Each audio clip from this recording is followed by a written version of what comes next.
রোশেন, এই পাগলটার নাম। সমাজ আর সমাজের মানুষের কাছে তার শুধু একটাই পরিচয়, সে আজ পাগল। কিন্তু কেন?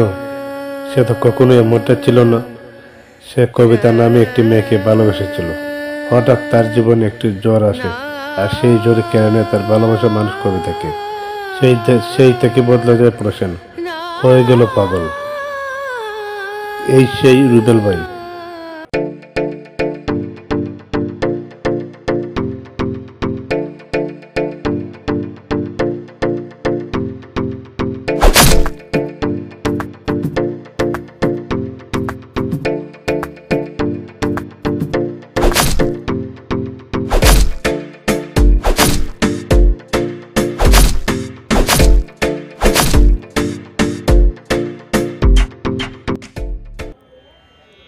কদিন আগেও কোন কারণে নিয়ে কাটতো তার ব্যস্ত জীবন, আর আজ দিনের পর দিন সেবা করে যাচ্ছে সেই পাগলটিকে।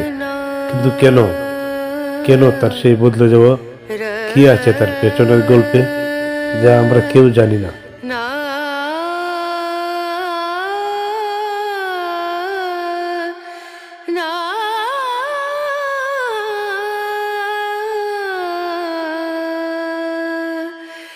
রে